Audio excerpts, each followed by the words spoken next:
Cool. Can we do an intro too? Probably just make uploading it easier. Sure. What do you mean? Just to welcome everybody, I guess. Or All right. Yeah. Lead the way there, man. All right. So welcome everybody. Thanks for tuning in for this video. And I actually don't even know the topic yet, but I guess just to introduce ourselves real quick. My name is Adam Cross. I'm a therapist in Southern California. Sure. I'm Daniel Johnson. I am a associate marriage and family therapist. I have to legally emphasize the associate, which means that I am on my way towards licensure. So I'm also a marriage and family therapist here in Southern California. And the point of the show is that we're both Catholic therapists. So there you go. Yeah. And I know with my YouTube video from the last one, I was having some trouble with I think it was YouTube, the editing. So hopefully this one, there will be less glitches in actually getting that edited. But yeah. I mean, the reason I've stayed away from YouTube is because I need to buy a video editor to make it worth my time. But you can always catch the show on my podcast as well, coloroffthought.com or iTunes or iHeartRadio, Stitcher, and I could be other places. I don't know, but I've lost track, quite frankly. So, that's awesome. Yeah, catch the show either on YouTube or podcast, ladies and gentlemen. So, and you're on iTunes too, right? Yes, iTunes. Right. Yeah, that's the first one you always want to get on, and I know I'm there. So if you feel deeply moved by all this, be sure to leave a review. I'm told that helps. So go on to iTunes and say hello. And if you have questions, of course, there's always the YouTube comment section here, or my website. You could shoot us a question at coloroffthought.com. So there you go. So for today's topic, I'm going to present to you a half-baked idea, Adam, and I principally want to get your reaction to this idea. But I will do my best to conclude in the form of a question, I suppose. Okay. So here's the thought, and I was hashing this out a little bit with a client this week or 2 weeks ago at this point. So there is this tendency in the medical industry, of which we are nominally a part, or quite literally a part of, but we're certainly a special subset of the medical industry. And there's this movement to what people call to normalize psychotherapy or to destigmatize psychotherapy. And typically the way that conversation goes is that people make a comparison between mental illness and physical illness. And the comparison will go something like this. If you had a broken leg but never went to the doctor's office, you would never, you just simply wouldn't do that. If you had a broken leg, you would immediately go get help. So why don't, if you have broken emotions or a broken mind, don't you immediately seek help? So that's the comparison. And it occurs to me just right now as I think about this, that this gets really absurd on Facebook. I'll see these posts, usually by well-meaning female therapists that I know, that, one day we want to make mental health as normal as going to the doctor for a cold. Now, I know we're going through a tremendous flu season right now, and so more people are probably going to the doctor than normal, but I've never gone to a doctor for a cold. I don't think I've ever gone for a flu in my lifetime. Really? I had food poisoning for 3 days before I bothered to go to a doctor's office. So I don't know where these people are getting off at. But anyhow, so that's an observation. But my thought is that I think before we make this comparison or make this try to destigmatize therapy using this line of thought, I think it's worth pausing and asking ourselves why that difference exists before we start to try to change it, before we start to try to address it. Because the the concern, it comes from a good place. You know, more people should seek mental health services than do. You know, there certainly is. It is certainly a recourse of last resort for a lot of people. You know, classically, especially your marriages, right? They'll show up to you just because you know the divorce lawyer next door happened to be at lunch. So you know that's the only reason. A lot of times, couples will show up. So certainly there is a concern there, but I wonder, why is it that mental health does elicit this reaction?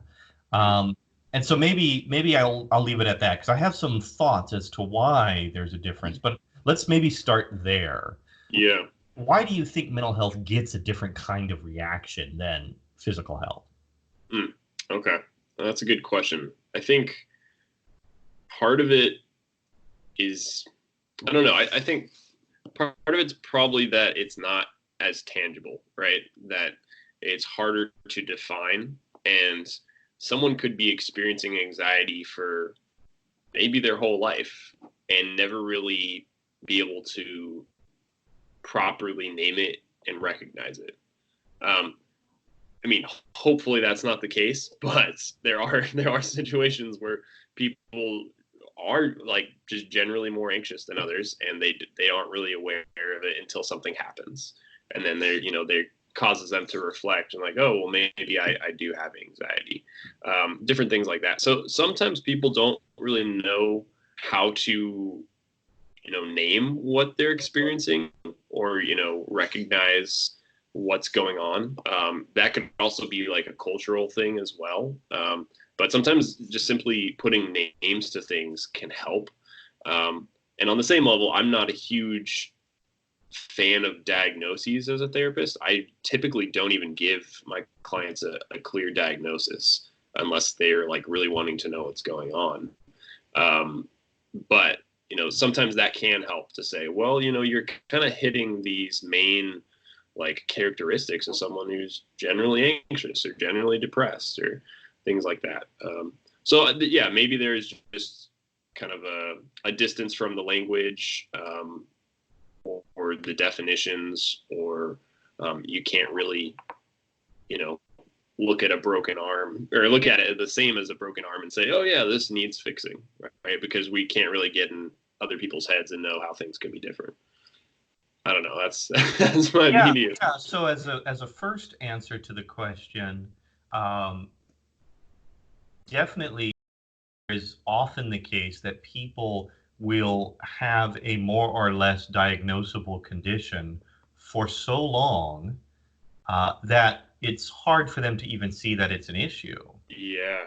And I think anxiety is a good example because anxiety and depression both have a very long temperamental history. That is to say, people have almost as long as we've been writing history, we have been aware that there are some people who are simply by temperament disposed to anxiety, disposed to fear, disposed to sadness. We could probably put it a little more generally like that and maybe get it outside of the diagnosable category.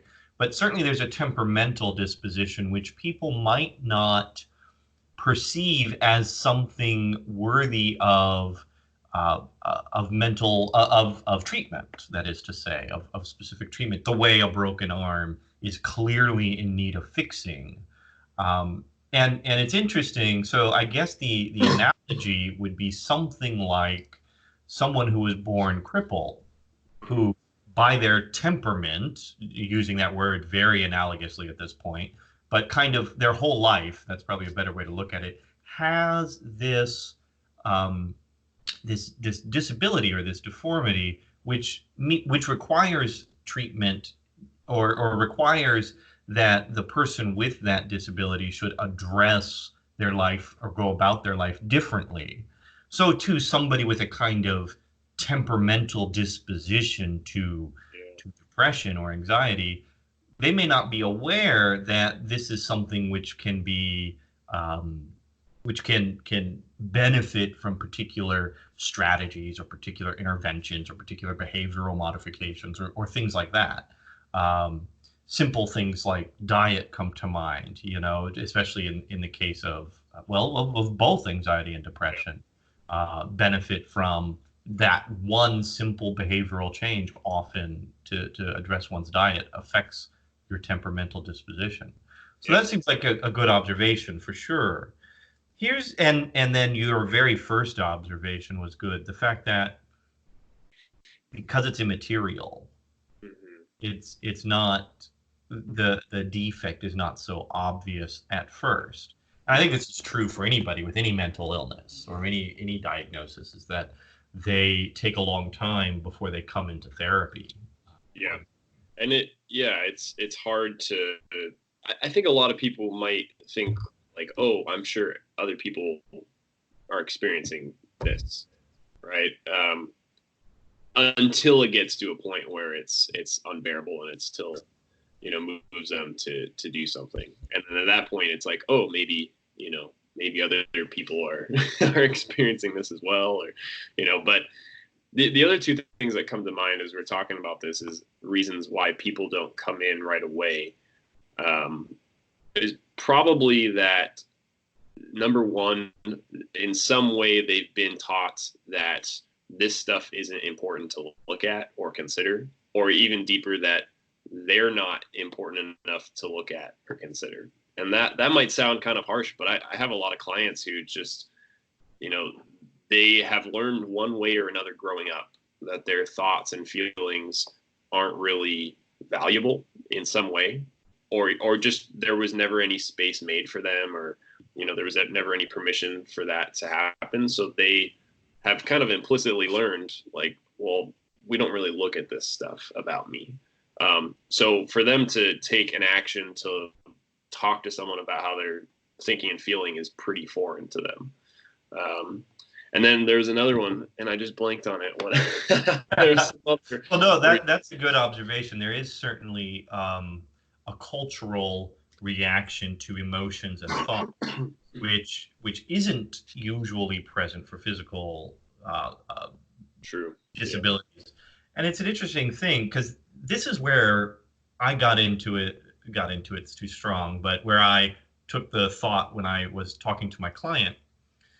Mental stuff touches very closely to what it means to be a human being, more so, I think, even than physical deformity. It touches very closely to our ability to perform an act of the will, and it touches very closely to our ability to rationally perceive the world, or to perceive the reality around us. And of course, you have kind of the more exotic diagnoses, as I probably should not call them, but schizophrenia or things like that, where there's true hallucination going on, and true false data, so to speak, being presented to the intellect, and as a consequence to the will. And so it's an interesting thing, because these touch, or these affect, what is most of all human. There seems to be this fear that's generated, that if we admit that we have this, or if we admit that I'm having this difficulty, in some way I'm admitting that I'm no longer in control, in the case of the will, or I'm no longer or somehow my very, what it is to be me, is being compromised in a way that a lost eye or a lost arm doesn't necessarily touch on someone's identity.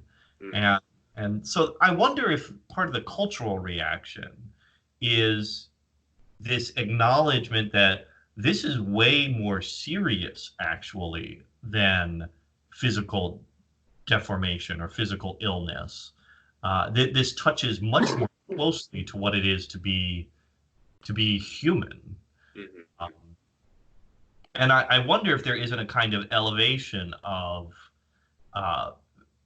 mental disorders, so to speak. We do treat them more seriously, And so the minute we admit we have it, we're admitting something that's much more important in a way. I don't know what you think about that. But. Well, I think, yeah, there is something there, and what you're saying is even like if we were to lose an arm, right, or a leg, or have some sort of physical disability or change that that is linked to our mental health, even that someone could something could happen to someone and they could go into a depressive state or really start questioning their identity, which so the physical then affects the mental. So yeah, I think there is something. Yeah, there's something there, and the other thing I did remember, and it's kind of connected, is that usually with these things, there's that sort of judgment that is, or a fear of a judgment being made that is present. When it comes to coming in, or even like you said, just a fear of not being in control, there's a judgment that's made about, self usually that's like, well, I must be crazy, or I must be, losing control, or I must be losing my mind. Or it could be, if I come into therapy, my family will think I'm crazy, or my family or my friends will think I'm messed up, or something like that. So there's usually that judgment, which typically is fear based, like you were saying, of losing control or losing a sense of self. That I think is a big deterrent for a lot of people, right? It's like, well, I'm not a rock bottom yet. Like I'm not crazy yet, so I don't need therapy. And that's why they don't come in. And they persist in whatever they're struggling through because of that judgment and fear that might exist. Well, and it's an interesting observation you make, because there is certainly a spectrum uh, of diagnosis. So, for example, with depression, you could have a few of the symptoms, and you can even have, just one of the symptoms, but to a severe degree, or something like that. Yeah. Yeah, there is certainly a spectrum of mental disorder that, some of it can be managed on one's own, some of it can be managed with friends, some of it can be managed with somebody who has specified training in a particular illness or a particular um, uh, diagnosis. And sometimes we need that, sometimes we don't. And I think as master level clinicians, you and I probably are closer to that gray area more often than, say, a PhD or a PsyD. People are coming in who, um, I remember distinctly on at least 2 occasions, I had people come in and they explained what was going on in their life. And my thought was, you don't need me, you just need a good friend. I mean, you just need someone to check in with every now and then. If you want to pay for that, I guess, but you're buying a Cadillac when all you needed was a Toyota.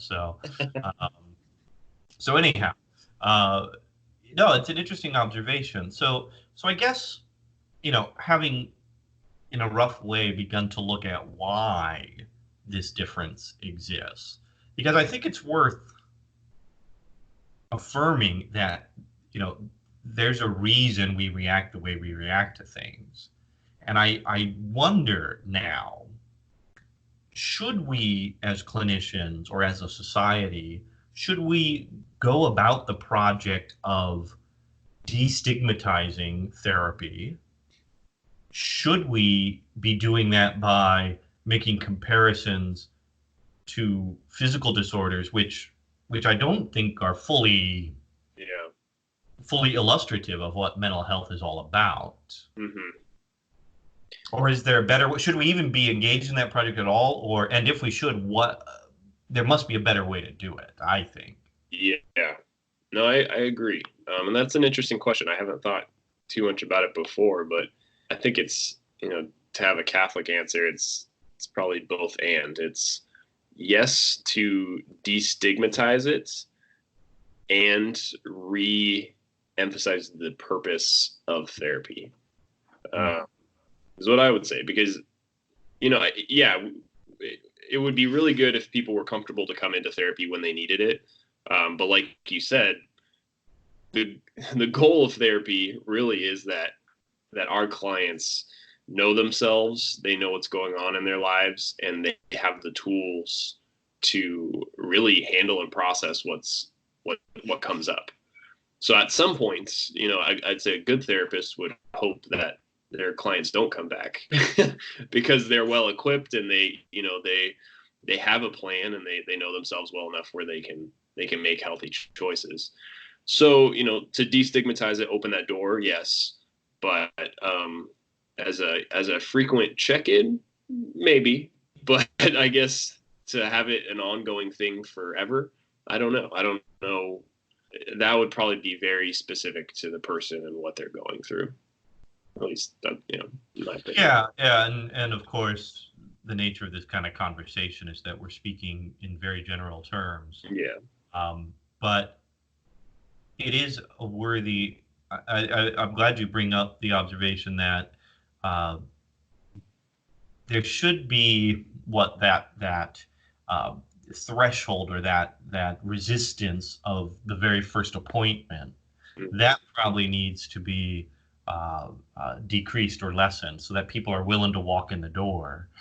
But at the same time, we don't want that resistance to be so non-existent that people stay forever.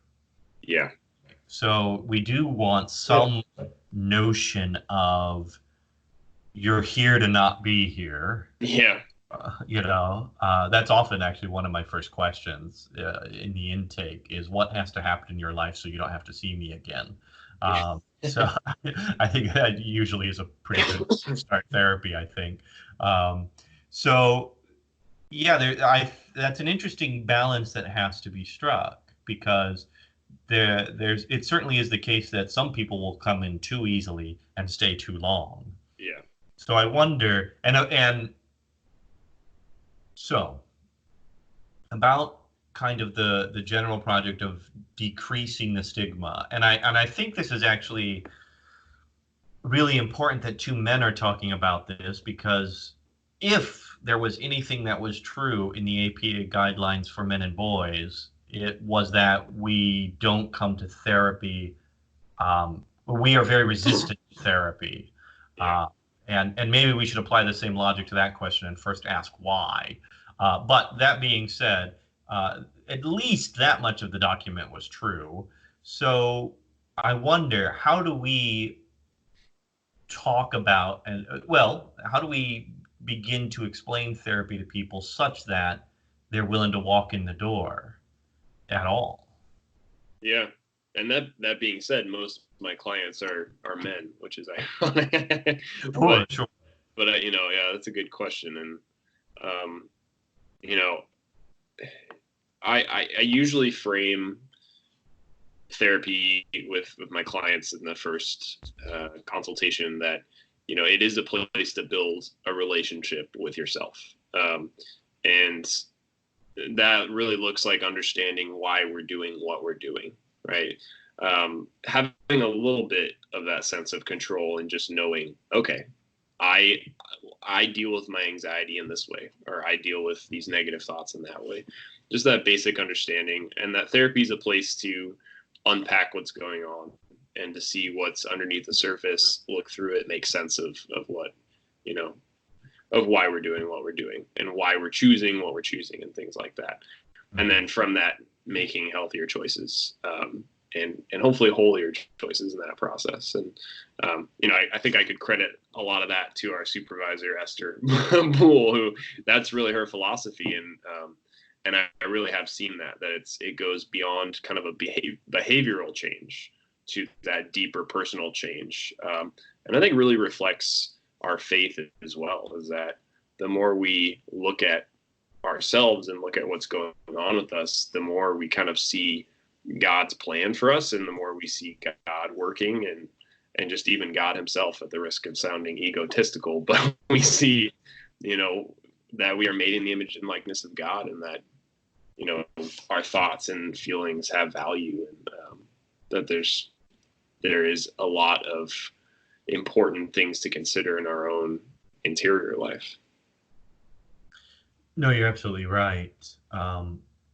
Self-knowledge, I think, is the universal goal of therapy, Yeah. regardless of what diagnosis you're in there for, regardless of what medicine you're taking or what modality you're using or what therapeutic lens you're using. The goal is always to understand oneself better. Mhm. And I love the cognitive behavioral model because it very neatly divides the self into, the thoughts, the emotions, and the behaviors, which is a very useful division. I hesitate to say it's a complete division, but it's at least a useful one. Yeah. So, and you're right, the strict behavioral change, while occasionally that's all a person needs, almost always one can come to understand their thoughts and their emotions better through addressing the behaviors and to see what's motivating, what emotionally is motivating, or what cognitively is motivating that behavior. So, it self-knowledge does involve all three. And I think, and well, correct me if I'm wrong, I think you see many more men than I do. I have about maybe 50% of my practice is men, but I doubt it's that high. Um, but I wonder if oftentimes for them, the motivation to come in is a behavioral one. There's some activity in their life that they can't overcome. It seems to me pretty rare that they come in for, I'm having a lot of anxiety or I'm fear. Usually they come in, if it's anxiety, they usually come in because I have a panic attack. There's some external thing that's freaking them out.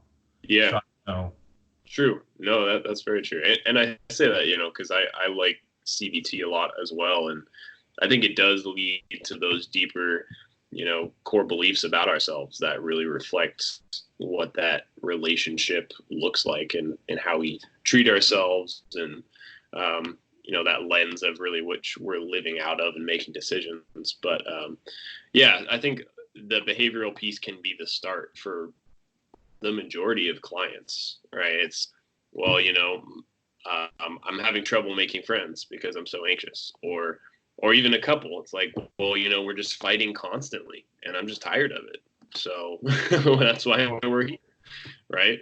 And that's a very kind of surface behavioral answer, but yeah, that kind of gets them in the door, and then we can look at what's going on that deeper level.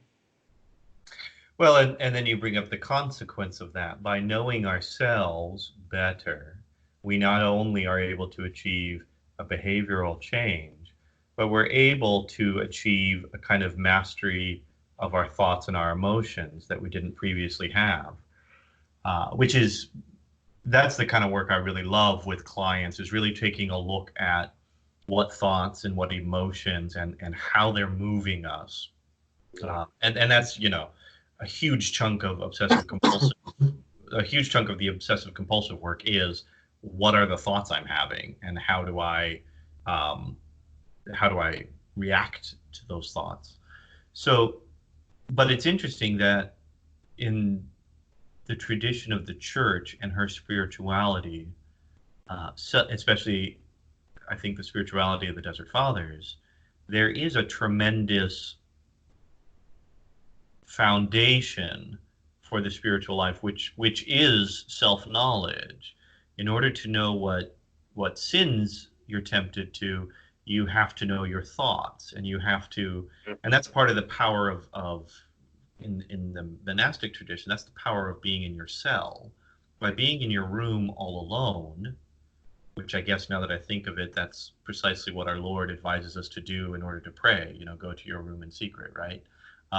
But when you're alone in your cell, you are left with nothing but your thoughts and your emotions. Yeah.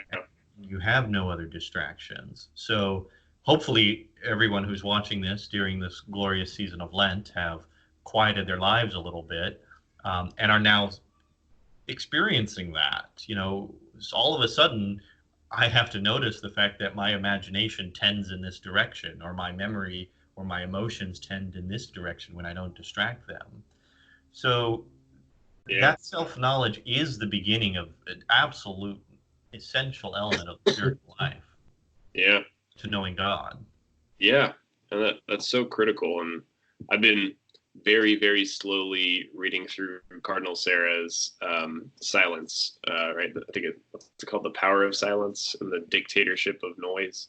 But that, that example of being in solitude to reflect on yourself is really kind of non-existent in modern man, right? And I'd say it's kind of frowned upon. I mean, I even struggle with it to kind of make space in my day, right, to just leave time for silence, because at least my brain goes to what's going to be productive, what can I get done, right, in the midst of working. And so, we could probably debate on where that comes from, but there is something kind of built into modern man, at least, that is really pushing hard against that silence, or that self-reflection. So that kind of makes sense that when someone comes into therapy, it's because of the behavioral. It's not because they've had time to reflect on it. It's because, well, this keeps coming up. I don't know what's coming up. And they haven't reflected on it, and they haven't really looked at it too much, usually, But, Well, I'm reminded that in grad school, and I think it's even in the introduction to the DSM-5, now that I think about it, something to the effect that therapy is for those whose behaviors or thoughts or emotions, or whatever category of human activity um, have begun to impede their daily functioning or their day-to-day life. yeah. There is a kind of um, and maybe I'm giving this more gravitas than it deserves, but there is a kind of productive or utilitarian sense behind therapy, that the reason for it is to fix you so that you could go back to work. That's maybe putting it a little too bluntly, but I think there's definitely an element of that in Oh, the way yeah. you approach it. Especially with the insurance behind it, right? I mean, Yeah, right, it's, right, right. let's see that empirical data that things are getting better so that we don't have to pay for this anymore, right? Yes.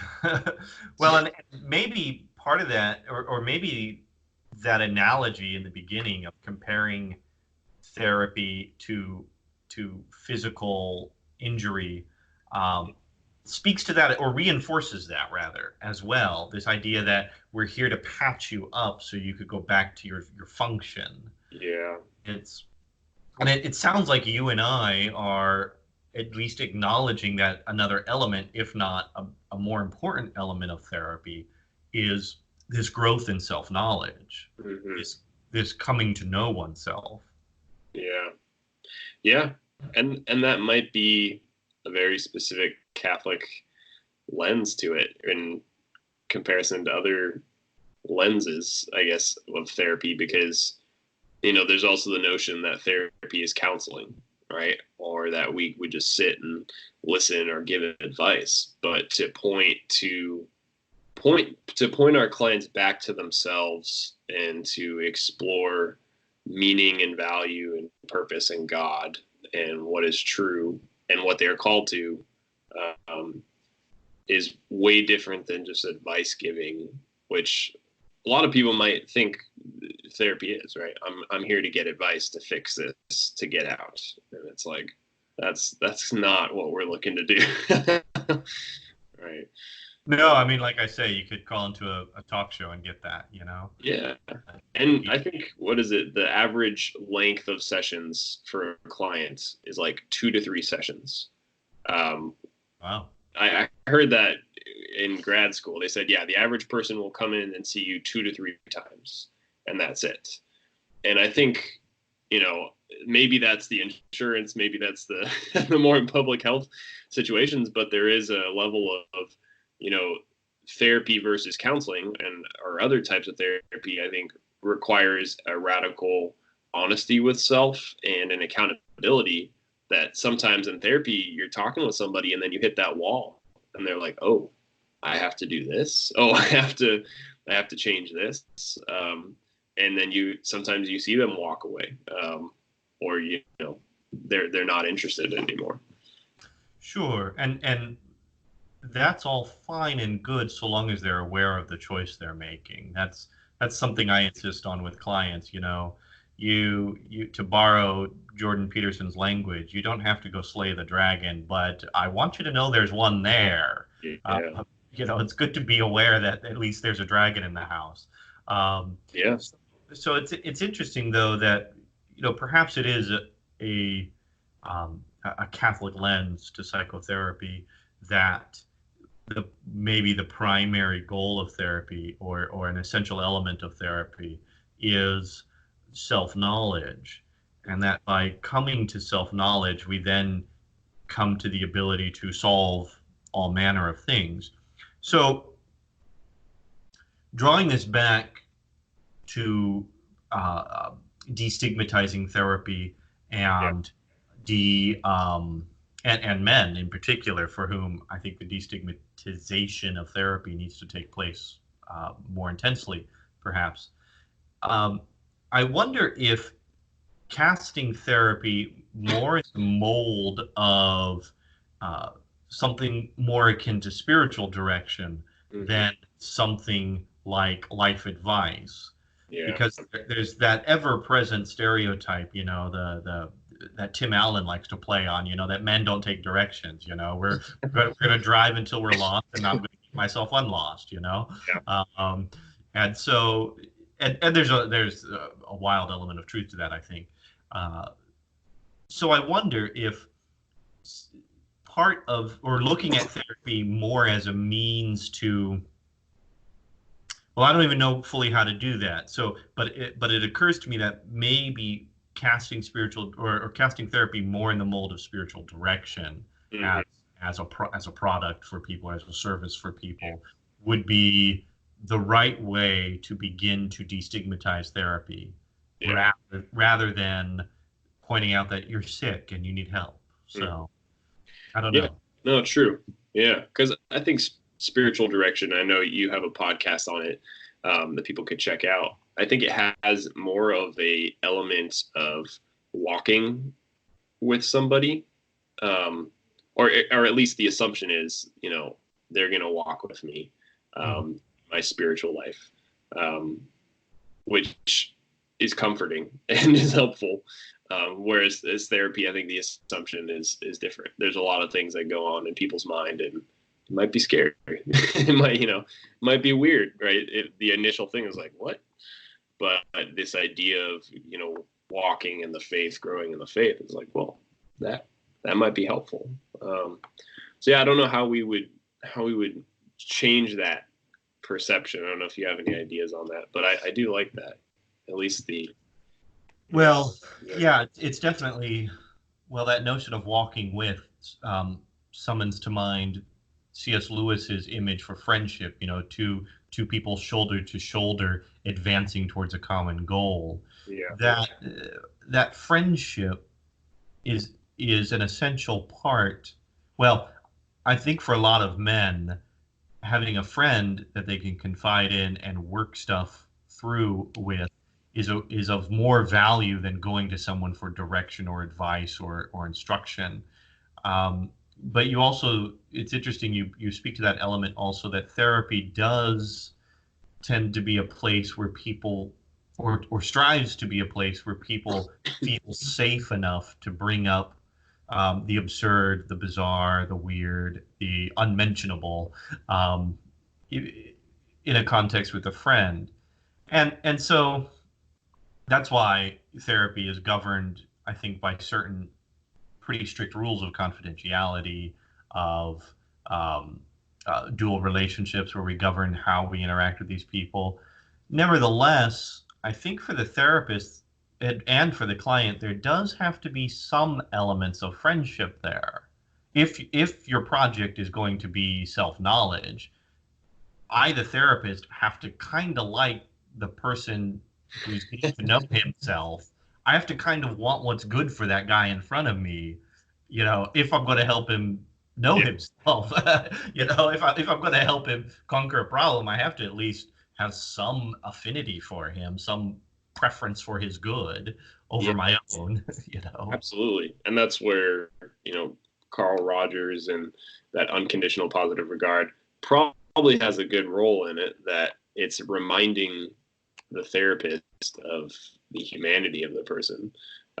Which, sometimes as therapists, we might not like everything that this person in front of us is doing, but we still have to, be present. And there's a lot of approaches that would say that we can use that in the room too, right? That we have this relationship, this rapport with this person, and when something comes up that is frustrating or kind of off-putting, that's usually worth bringing up, right? If the therapist is experiencing something, other people probably are too, and maybe this person even has an idea of like, yeah, this is kind of affecting my life, or so yeah. But yeah, we do. It helps when we like our clients. Right? Well, and it's interesting, given what you just said, maybe the word like is too weak of a word, but uh, that classic sense of love, of desiring what is good for a person, Yeah, absolutely. when when sometimes that includes telling them that they're really annoying or off-putting or Yeah, or gut-wrenching or what have you, letting them in a prudential way know how how they make you react, how they make you feel, what they elicit inside of you. There is a very important place for that, and I think everyone has even experienced that in friendships before. Some of my best friends are people who knocked me down and told me off, and then I realized he was right. So this was a good thing for me, and I think everyone has some experience like that at some point in their life. So sure, part of therapy, part of growing in self-knowledge is knowing that you tick people off, or you whine a lot, or you're infuriating, or what have you. All I'm remembering things people have told me about myself. So yeah, there you go. yeah, Um, yeah. No, and that's that was one of the interesting things in monastic life when I was in the monastery, was that the amount of time you're allowed to talk is strictly governed in a monastery, and thank God. But there were certainly plenty. Well, actually, interestingly, I guess it was in a way kind of instituted in religious life, because there's this thing called chapter of faults once a week, where you classically, the monastery I was in didn't do this precisely, but classically, you would kneel down in front of all your confreres. There was a penitential prayer, you would say, and then your confreres would list the ways in which you've screwed up the rule in the last week. You didn't live the life the way you were supposed to, and that's an interesting thing, because you have to simultaneously love the person enough to let them know how they could be better, and not let any motivation of malice creep in there, which is easy to do sometimes. Or maybe disgust is a more frequent reaction for some people. But yeah, it's an interesting thing when we can make as a concrete part of our relationships this corrective element, or this observational element, that you really upset me, or you did something wrong here. you yeah, know that can be very fruitful. yeah. And I like that you distinguish between liking and loving, because yeah, if we just liked our clients, we could just not really address these things as they come up, or kind of keep that status quo. It's like, well, don't want to rock the boat, because they seem good, but but that there's Yeah, they people. seem good and the money's coming in, so why would I upset them, right? And And that's a bad approach. yeah, and unfortunately, I think therapists can take that approach. It's like, well, we're just going to solve the problem that you see, and then we're done, right? And it's like, okay, well, it stays on the surface. But to love somebody in the general sense of loving your brother or sister, it is to be able to call them out, and that accountability, that honesty piece is really important in therapy, to say, so I'm kind of noticing this pattern, or like, I kind of notice you say this and you do this. What's going on? And that can be hard for I think both therapist and client, but especially for the client in those moments. It's like, whoa, why would you say that? Right. And Right, and that's why there does need to be an established habit or awareness of the therapist, the therapist's love for their client before you can really break into that, for sure. And also all manner of things from the client's attachment history could complicate that as well. But that might be getting into the weeds a little bit. And it's interesting, just as a general observation, it's just worth recasting, I think, therapy as a way to know yourself, as opposed to a way to fix something that's wrong. Yeah. And especially when culturally we're in the habit of ignoring what's wrong, in the case of emotions and thoughts. So, or, we can rest comfortably. I know a lot of people with pornography addictions do this. They kind of rest comfortably in the fact that my thoughts and emotions aren't apparent to everyone around me. So they persist in their behavior, or it's tempting to persist in their behavior. So, yeah, I think that begins to push this question of destigmatization to a more interesting place than just, well, you go to a doctor for a cold. Why don't you go to a doctor for your depression? Well, again, I've never been to a doctor for my cold, so I really don't know why I would do that.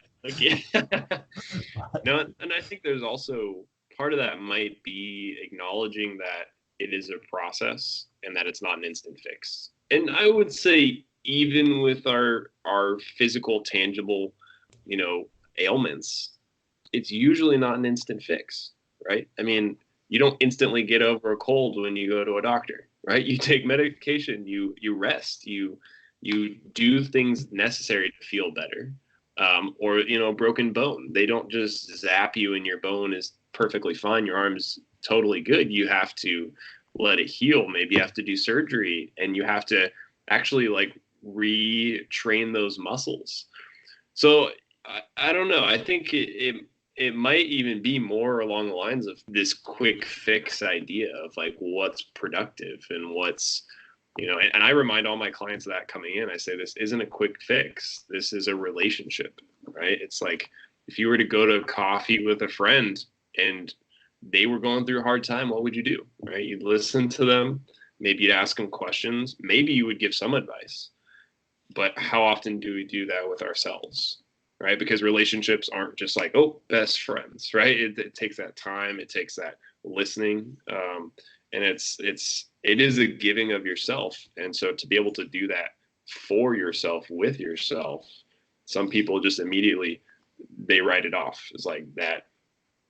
Maybe they haven't even considered that notion ever in their life. That's probably a lot of people. Or they just write it off as like, I don't need to do that.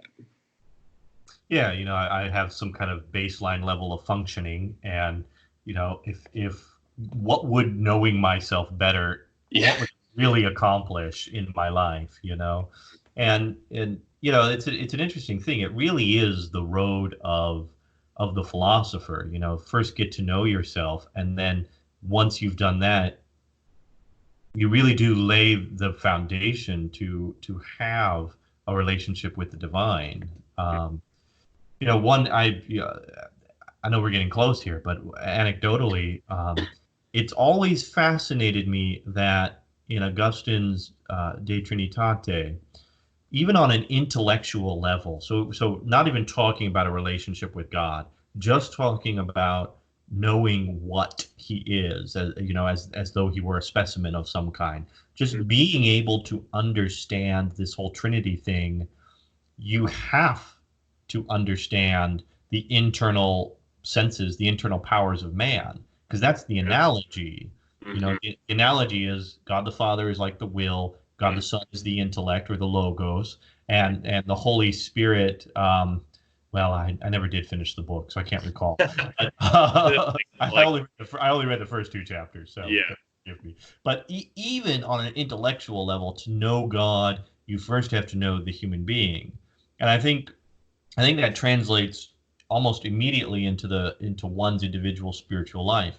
To know God's love for me, I have to first know what I am. Hmm. I have to know that I'm this thinking, feeling thing that thinks and feels weird things and good things and sinful things and bizarre things and but God nevertheless desires all of creation, to say nothing of all of salvation, for me. Yeah. And yeah, it's just, if you don't know yourself, you're never going to be able to launch into that broader project of having Yeah. a relationship with God. Yeah. And it might be worth a whole nother video to explore that, you know, our hyper productive society makes it hard for us to go there. And also as Catholics, I think we can feel selfish if, oh, I'm not supposed to look at myself too much, right?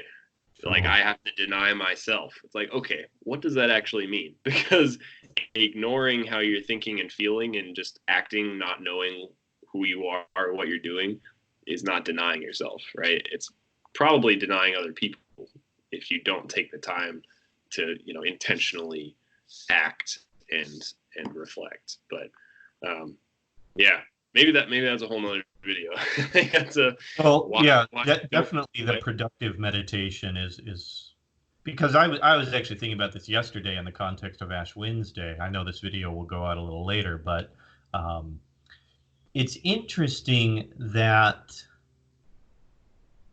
well, and I risk doing damage to the thought by talking about it very briefly, but I think it's very interesting that we have this. Um, it seems to me pop culture element of being Catholic, where one day of the year I have to show up with ash on my face, and it's some, why am I going to work that day anyways? Other than, I kind of have to. Culturally, that would have been a day off, probably, I would wager, in the Middle Ages, more or less, or at least a day given to participation in other services. Um, so I just wonder. It seems to me this weird. It seems to me indicative of this odd relationships that we American Catholics have towards our culture in general. I'm going to be Catholic, but I'm going to be just as hardworking as all the other Protestants in town. And that's probably painting with too broad of a brushstroke or some such, but I don't know. That was what, as I walked off to work and ran across people with lots of ashes on their face I'd never met before. That was part of what I was thinking yesterday. So, yeah, and even I was reminded of, if you're fasting and if you have a job where you're running around and you are, just, I don't know, you're very busy or just there's a lot of physical labor, you can't do as much. Like you literally can't. You have to slow down, right? well, and It's a that's part of the physical point. built in. Yeah. That's part of the point, is to slow Yeah. you down. Yeah. Yes. But we've kind of taken it, and I'm sure there's a lot of people that don't fast, but we've kind of taken it as, oh, we'll just fast and just continue on as normal, right? Make sure you get those ashes in, and just and that's the start of Lent. But so and that makes it hard, right? Because we need food if we're going to be doing more, and if we need to, we do need to slow down. That's a good reminder. So yeah, maybe sometimes we totally miss the point on that one. Yeah, I wonder. But again, another podcast, or another episode. Yeah, good stuff. All Cool. right. Let that be sufficient for the day. Leave a comment below. Give us a like. Subscribe. Go over to the podcast. Give a review. Throw us some questions so that we're not making up stuff here at the end of the episode. And God bless. Yeah, thanks for watching. God bless.